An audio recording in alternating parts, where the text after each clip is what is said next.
जी नमस्कार, स्वागत है आप सभी का टीचर कॉन्ट्रैक्ट यूट्यूब चैनल पे। मेरा नाम है Sushant Thakur. CDP comprehensive series के आज के सेशन में आज हम जो टॉपिक डिस्कस करने वाले हैं उसका नाम है एनसीएफ 2005 अर्थात नेशनल करिकुलम फ्रेमवर्क 2005, जो एनसीईआरटी द्वारा national council of education research and training द्वारा तैयार किया गया एक डॉक्यूमेंट है, जिसका बेस्ड है कंस्ट्रक्टिविज्म अर्थात एनसीएफ जो बेस्ड है वो कंस्ट्रक्टिविज्म पे बेस्ड है।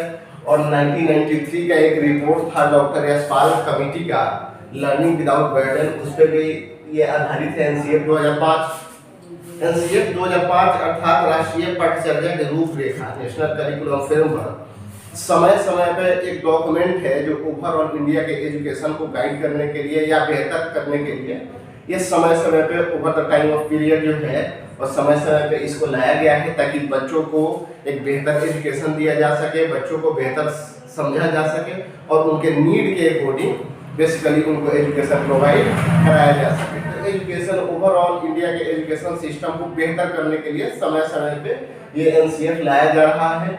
और वैसे ही 2005 वाला जो एनसीएफ था वो भी बच्चों को बेहतर बनाने के लिए उसके एजुकेशन को और पूरे ऑल ओवर इंडिया के एजुकेशन सिस्टम को बेहतर करने के लिए एनसीएफ 2005 प्रस्तावित किया गया। एनसीएफ 2005 जो है वो भारत का चौथा एनसीएफ था। इससे पहले 1975 जो पहला एनसीएफ था वो 1975, दूसरा एनसीएफ जो था वो 1988, तीसरा जो था एनसीएफ 2000 और चौथा ये जो हमारा जिसके बारे में हम पढ़ रहे हैं अभी एनसीएफ 2005 ये चौथा एनसीएफ है। तो भारत में कुल 4 एनसीएफ पब्लिश हुए हैं, जिसमें जो 2005 है वो चौथा है। इससे पहले 3 जो है एनसीईआरटी द्वारा प्रिपेयर करके जो भारत सरकार में प्रस्तावित हो चुका था, जो सबसे पहला 1975 में, दूसरा 1988 में, तीसरा 2000 में और चौथा जिसके बारे में हम लोग पढ़ रहे हैं 2005 में। ये 4 एनसीएफ कुल मिला के भारत द्वारा प्रस्तावित है। इसका मुख्य जो उद्देश्य है यह है कि ओवरऑल एजुकेशन सिस्टम को बेहतर बनाया जाए। एनसीएफ जो हमारा बेस्ड है कंस्ट्रक्टिविज्म पे। कंस्ट्रक्टिविज्म का मतलब है रचनावाद, कि बच्चे को हैंड्स ऑन एक्टिविटी कराया जाए, बच्चे को लर्निंग बाय डूइंग करके सीखने का मौका दिया जाए। अर्थात बच्चा जो है वो ब्लैंक स्लेट न समझा जाए, बल्कि बच्चे को एक सुविधादाता की तरह, क्योंकि एनसीएफ 2005 जो है वो टीचर को फैसिलिटेटर मानती है अर्थात सुविधादाता मानती है कि आप बच्चे को गाइड करें, सही दिशा निर्देश करें और समय पे जहां उनको मदद की जरूरत हो वहां मदद करें, लेकिन बच्चों को आप लर्निंग बाय डूइंग करने दें, यानी करके सीखने दें। हैंड्स ऑन एक्टिविटी को इन्होंने इम्पोर्टेंट दिया है। एनसीएफ 2005 की जो ओपनिंग होती है वो सबसे पहले टैगोर की, रविन्द्रनाथ टैगोर की एक एसे है जिसका नाम है civilisation and process. Civilisation and progress, यानी सभ्यता एवं प्रगति आप बोल सकते हैं।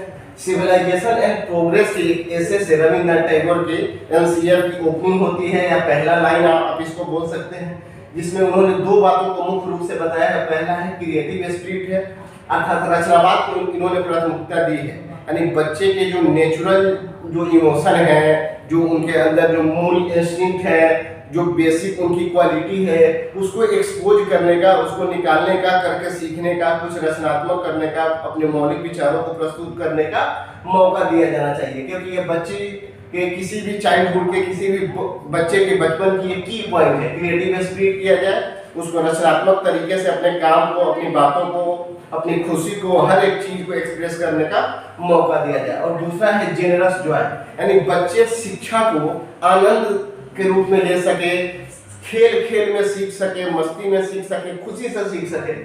शिक्षा को बोझ नहीं बनाना चाहिए, जो यशपाल कमेटी की रिपोर्ट भी कहती है लर्निंग विदाउट बर्डन, जो 1993 में 1993 की एक रिपोर्ट थी। उस रिपोर्ट पे भी एनसीईआरटी ने इस चीज को प्रिपेयर किया। एनसीएफ 2005 को ये 1993 के रिपोर्ट के अकॉर्डिंग लर्निंग विदाउट बर्डन को मुख्य आधार इसका बनाया गया है। एनसीएफ 2005 का ये क्रक्स लाइन है अगर आप कह सकते हैं, या बेसिकली इंस्पायर्ड है ये 1993 के प्रोफेसर यशपाल का एक रिपोर्ट था लर्निंग विदाउट बर्डन उससे। हम जानेंगे कि एनसीएफ 2005 है वो हमारा कुल मिलाकर चौथा एनसीएफ है। इससे पहले 1975, 1988 और तीसरा 2000 और चौथा ये 2005। इसके कुछ गाइडेड प्रिंसिपल है, जो मुख्य रूप से 5 गाइडेड प्रिंसिपल है जिसके ऊपर पूरा एनसीएफ बेस्ड है, यानी एनसीएफ का आधार कह सकते हैं, या मूल जो उसका रचना है या इसका प्रस्तुतिकरण है, या एनसीएफ लाने का ऑब्जेक्टिव आप कह सकते हैं। मूल रूप से 5 चीज है। अगर उस गाइडेड प्रिंसिपल को या पर्सपेक्टिव ऑफ एनसीएफ जो है, आप देख सकते हैं guided principle, guided principle of NCF 2005। ये गाइडेड प्रिंसिपल है या 5 मुख्य पर्सपेक्टिव है जिसके बेस पे ये पूरा एनसीएफ ओवरऑल काम करता है और चाहता है कि हमारे पूरे ऑल ओवर इंडिया का जो एजुकेशन सिस्टम है वो इसी 5 चीजों पे बेस्ड है। अगर ये 5 चीजों यहाँ पे ध्यान रखने वाली बात है कि एनसीएफ 2005 जो है वो एनसीईआरटी द्वारा है, या एनसीएफ जो है वो हमेशा से एनसीईआरटी द्वारा अर्थात national council of education research and training, जिसकी स्थापना 1961 में हुई थी, जिसका मुख्यालय नई दिल्ली है, उसी के द्वारा ये प्रिपेयर किया जाता है। एक शब्द और आपको देखने को मिलेगा एनसीएफटी, तो ये एनसीटी द्वारा बनाया जाता है, ये अलग चीज है, ये 2009 में आया। इसका मतलब है national council for teacher education, national curriculum framework for teacher education. ये सिर्फ टीचर एजुकेशन की बात करता है। आइए हमारे ओवरऑल एजुकेशन सिस्टम की बात करता है पूरे इंडिया की। इस पे हम डिस्कशन कभी अलग से कर लेंगे। अभी बात करते हैं इस गाइडेड प्रिंसिपल की, जो 5 मुख्य गाइडेड प्रिंसिपल या पर्सपेक्टिव है हमारे एनसीएफ 2005 के। पहला, इससे पहले गाइडेड प्रिंसिपल की हम बात कर लेते हैं। पहला है to shift from rote learning, to shift from rote learning, यानी एजुकेशन को, शिक्षा को रोट लर्निंग जो है, रट के सीखना जो है, रोट मेमोराइजेशन जो है, उससे शिक्षा को दूर लेके जाना है। तो शिफ्ट फ्रॉम रोट लर्निंग कहाँ लेके जाना है? कॉन्सेप्चुअल अंडरस्टैंडिंग पे। और धनात्मक बच्चे प्रॉपर एक समझ बनाए, चीजों को करके सीखे, लर्निंग बाय डूइंग का काम किया है, ना कि बच्चे तथ्यों को याद कर ले।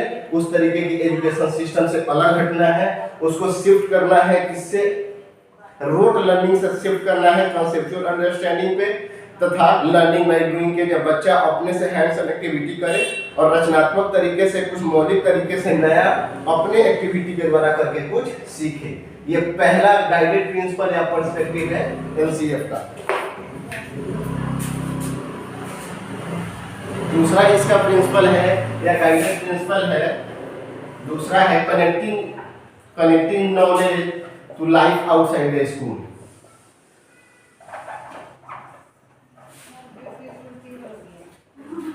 Connecting knowledge to life outside the school.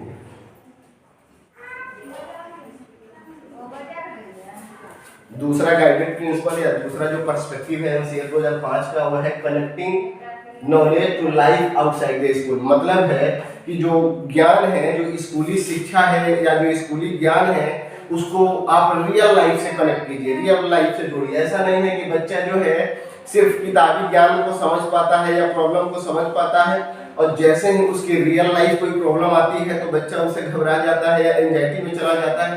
तो शिक्षा को इस तरीके से करिकुलम करना है, प्लान करना है, बनाना है, इस तरीके की शिक्षा व्यवस्था करनी है कि बच्चा जो है वो स्कूल में जो शिक्षा ले रहा है उसको अपने रियल लाइफ से कनेक्ट कर पाए, रियल लाइफ से देख पाए और रियल लाइफ प्रॉब्लम का वो डील कर पाए सही तरीके से। लाइफ में जो बहुत सारी जो चुनौतियां हैं, उस चुनौतियों का सामना वो इस शिक्षा की मदद से जो स्कूल में प्रोवाइड की जा रही है उसको लाइफ में जोड़ के साथ में एक साथ देखे, तथा आने वाली समस्याओं को इस रीजनिंग में इतना बेहतर तर्क आ जाना चाहिए, इतना बेहतर अंडरस्टैंडिंग आ जाना चाहिए, ओवरऑल लाइफ से शिक्षा को जोड़ के देखे तथा जीवन की जो रियल चुनौतियां हैं उसका सामना कर पाए। शिक्षा को इतना बेहतर होना चाहिए। ये दूसरा गाइडेड प्रिंसिपल या पर्सपेक्टिव है एनसीएफ का। तीसरा गाइडेड प्रिंसिपल है हमारा, तीसरा है examination should be flexible. Examination should be flexible मतलब है कि आप जो है रिजिडनेस नहीं लाए एग्जाम को लेके, बच्चा में एग्जाम फियर नहीं होनी चाहिए एग्जाम परीक्षा को इस तरीके ओवरऑल सब कुछ नहीं बना दिया जाए। एक तरीका है मेजरमेंट का, बच्चों के प्रोग्रेस के मापन का एक तरीका हो सकता है एग्जामिनेशन, सब कुछ नहीं है। और इसको फ्लेक्सिबल होना चाहिए, फ्लेक्सिबल बनाया जाना चाहिए ताकि बच्चा जो है सीखने के लिए सीख सके, लर्निंग फॉर लर्निंग, सीखने के लिए सीखे, ना कि एग्जामिनेशन क्रैक करने के लिए सीखे। तो इसको फ्लेक्सिबल होना चाहिए, बच्चे के अंदर से एग्जाम फियर हटना चाहिए, बच्चे का वो जो एग्जाम सेंटर है या जो एग्जामिनेशन है इतना फ्रेंडली इन्वायरमेंट में होना चाहिए कि बच्चा जो है क्यूरियोसिटी के साथ एग्जाम दे सके, चीज़ों को सीख सके और नहीं आने वाले चीज़ों को मार्क आउट करे, ताकि लाइफ में जो चीज़ें वो नहीं सीख पाया उसके साथ वो डिस्कशन करे और फिर से उसको रिक्रिएट करे, फिर से नए तरीके से सीख पाए। एग्जामिनेशन की फियर को हटाना है और इसको फ्लेक्सिबल लचीला बनाना है ताकि बच्चे जो है इसके डर से उसके परफॉर्मेंस पे, उसके ओवरऑल एजुकेशन पे कोई इफेक्ट नहीं पड़े। ये है हमारा तीसरा पर्सपेक्टिव। चौथा है curriculum beyond text book. Curriculum go beyond text book, curriculum go beyond text book, यानी जो हमारा जो करिकुलम है वो किताबी ज्ञान से बाहर होना चाहिए। ऐसा नहीं है कि बच्चा मैथ बना पाता है, ज्योग्राफी पढ़ पाता है, हर एक सब्जेक्ट को डील कर पाता है, लेकिन जैसे वह लाइफ की चुनौतियों के लाइफ की जो स्ट्रगल है उसके सामने आता है तो बच्चे की सारी शिक्षाएं व्यर्थ हो जाती है। ऐसा नहीं है, बच्चे का जो करिकुलम है ऐसा प्लान करना चाहिए जिसमें एक्टिविटी भी हो, हैंड्स ऑन एक्टिविटी भी हो, एक ग्रुप एक्टिविटी हो, कुछ सोशल एक्टिविटी हो। ये बच्चे का ओवरऑल जो 360 डिग्री जो प्रोग्रेस है, यानी होलिस्टिकल डेवलपमेंट हो सके, बच्चा समाज को भी समझे, परिवेश को भी समझे, खुद को समझे, लाइफ की चुनौतियों को समझे, हर एक चीज का सामना करने लायक वह हो जाए। इस तरीके की एजुकेशन सिस्टम होनी चाहिए, बजाय कि वह सिर्फ टेक्स्ट बुक यानी किताबी ज्ञान या किताबी तथ्यों को याद करे। इसका ये चौथा गाइडेड प्रिंसिपल है एलसीएफ का, या पर्सपेक्टिव आप कह सकते हैं। गाइडेड प्रिंसिपल या पर्सपेक्टिव दोनों एक ही बात है कि एक तरीके का निर्देश या सिद्धांत दिया है या एक तरीके का दृष्टिकोण दिया है कि जो एजुकेशनल सिस्टम है भारत की मुख्य रूप से वो किस तरीके की होनी चाहिए। उसके लिए उन्होंने 5 मुख्य गाइडेड प्रिंसिपल दिया है, जिसमें हम ये जो करिकुलम वो भी ऑन टेक्स्ट बुक था, हमारा चौथा गाइडेड प्रिंसिपल था। अब पांचवें पे चलते हैं। पांचवा जो हमारा है nurturing the overriding identity. Nurturing the overriding identity, शिक्षा को इस तरीके से बनाया जाना चाहिए कि बच्चे में अपने देश के लिए, अपने राष्ट्र के लिए, अपने कंट्री के लिए कुछ बेहतर करने की भावना जागृत हो। यानी इसमें जो है कंट्री के लिए, अपने नेशन के लिए, स्टेट के लिए कुछ बेहतर करने का भावना इसमें जागृत हो। इस तरीके का शिक्षा होना चाहिए ताकि बच्चे में अपने प्रति, अपने देश के प्रति एक सही भावना का विकास हो और वह भारत के या इंडिया के एक बेहतर नागरिक के रूप में अपने आप को समझे, एक जिम्मेदार नागरिक के रूप में अपने आप को समझे, तथा उसको यह लगे कि हमारा फंडामेंटल ड्यूटी है कि हम देश के लिए या राष्ट्र के लिए कुछ न कुछ बेहतर करें। शिक्षा व्यवस्था को अपने देश के प्रति इस तरीके से सकारात्मक भावना बनाए रखना चाहिए, उस बुक के माध्यम से या करिकुलम के माध्यम से या ओवरऑल एजुकेशन सिस्टम के माध्यम से, कि बच्चे में जो है एक पर्सनल कंट्री या नेशन आइडेंटिटी बिल्ड हो और राष्ट्र के प्रति कुछ बेहतर करने की एक भावना जो है उस भावना का बेहतर विकास हो। ये 5 गाइडेड प्रिंसिपल थे मुख्य रूप से जिसका हमने अभी जिक्र किया। ये 5 गाइडेड प्रिंसिपल्स के अलावा इन्होंने जो नेशनल करिकुलम फ्रेमवर्क है वो सब्जेक्ट की बात करता है। 3 लैंग्वेज फार्मूला जो है जो कोठारी कमीशन द्वारा दिया गया था उसकी बात करता है कि सब्जेक्ट जो है, किसी भी सब्जेक्ट को सिर्फ तथ्यों को याद करने के लिए आप नहीं सीखे, बल्कि उस सब्जेक्ट से जो सब्जेक्ट जिस बारे में बात करता है उसकी ओवरऑल एक कॉन्सेप्चुअल थिंकिंग आपके अंदर बिल्ड हो। ओवरऑल एनसीएफ जो 2005 है और रचनावाद पे बेस्ड है, उसका मानना है कि बच्चे को सेंटर में रखे और बच्चे को हैंड्स ऑन एक्टिविटी करने दें, खुद के मौलिक विचारों को, मौलिक ज्ञान को एक्सप्लोर करने का मौका दिया जाए, कुछ करने का मौका दिया जाए, और जहां उसको जरूरत पड़े वहां टीचर जो है एक फैसिलिटेटर के रूप में यानी सुविधादाता के रूप में उसको हेल्प करे। एनसीएफ 2005 जो है हमारा चौथा एनसीएफ था। इससे पहले 1975 में, उसके बाद 1988 में, फिर 2000 में और फिर 2005 में हमारा टोटल मिला के एनसीएफ चौथा एनसीएफ आ। कुल मिला के एनसीएफ की एक छोटी सी यही कहानी थी। अगर ये एनसीएफ की इतनी कहानी अगर आप अच्छे से कर लेते हैं और कुछ प्रीवियस ईयर आए क्वेश्चन आप सॉल्व कर लेते हैं तो हमें नहीं लगता है कि एनसीएफ से आपको किसी प्रकार की दिक्कत होगी। और ये एनसीएफ जो है आपको सिर्फ सीडीपी में नहीं, सीटेट में आने वाले हर एक सब्जेक्ट में आपको 4 से 5 नंबर का क्वेश्चन आपको कम से कम ओवरऑल देखने को मिलेगा। तो एनसीएफ 2005 का एक जो छोटा सा वीडियो है वो आपको कैसा लगा, जो अपनी प्रतिक्रिया है कमेंट बॉक्स में जरूर दें। और टीचर्स मंत्रा जो हमारा यूट्यूब चैनल है, अगर उसको आपने अभी तक सब्सक्राइब नहीं किया है तो उसको सब्सक्राइब करें और बेल आइकन को प्रेस कर ले ताकि हम जब नेक्स्ट वीडियो लेके आए आप तक नोटिफिकेशन चली जाए। हम मिलते हैं कल फिर एक नए सेशन में और ऐसे ही इंपोर्टेंट चैप्टर इंपोर्टेंट सेशन को लेके। तब तक आप लोग निरंतर पढ़ाई करते रहिए, अपना ध्यान रखिए। Good bye and take care.